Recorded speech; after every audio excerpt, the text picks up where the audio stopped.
Well, Divine Kika is here to let us know if that's actually a possibility. Tantra is a path like Zen or yoga that uses sexuality as a door to awareness. So one of the things that we need to learn is that every folding in the body is a potential erogenous zone. Can you actually take the time and start slow and become your own very best lover? There's a lot of power in one kiss. Yes. Okay. So if we think about we are beings of water, and I say, I share the essence of my being. Here, have a cup of me.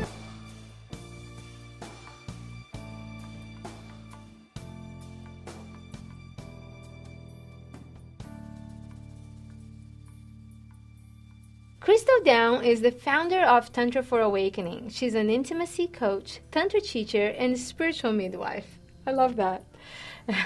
She has trained with Sky Dancing Institute and has studied Tibetan Buddhism, yoga, and a variety of non-dual meditation traditions.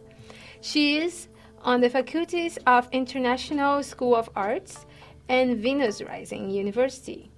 Crystal was a certified nurse midwife for over 20 years and has attended over 2,000 births. Her mission is to be a global paradigm shifter who helps people to awaken to their true nature as love and freedom. So would you tell us how this Tantra got into your life, or how you got into Tantra? How it sort of began was I was actually living in San Francisco in midwifery school, and I was making love with the man of my life at the time, and I had a Kundalini awakening. Fast forward up into the late 90s, I was beginning to feel, as a midwife, you're working with the body a lot with sound and breath and movement in this birthing setting. It's not so pleasant, the sound. It's not. It can be pleasant. I mean, for some people, if they're very relaxed and if they have done, if they've learned to be present in their body and if they can trust their body, you would see women who were able to have beautiful births, and they were making those sounds like making love. Actually, I had an orgasm when my first son was born, and I was so surprised because in the middle of the whole pain, everything is going on, natural birth. I didn't have any medicine whatsoever. Like, how could I be orgasming right now in the middle of? And it can be that. The more if you can be in that relax, because the whole the orgasmic energy needs a certain amount of relaxation, right, to spread through the body. And that's one of the things that you learn in Tantra, how to be relaxed in high states of arousal. By Enlightened Intimacy, I'm talking about the ability to be able to, it's not even the ability exactly, but just coming to know ourselves as that awareness that is naturally connected to everything. So is that the authenticity you're talking about? Yeah, so authenticity is one aspect.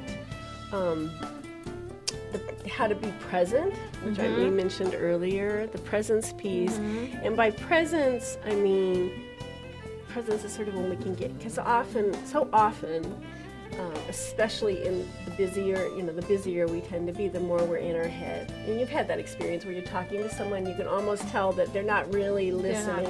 Most people are not all there. Yeah, they're thinking about what else is there, and they're let's do this eye-gazing thing, and they're not fully there. And when people drop in, it's such a beautiful feeling. Yeah, I think our presence is a gift that we give, and I try to give this gift everywhere. Some days I'm close. Some days I don't want to see so many people, and I want to stay in my little cave.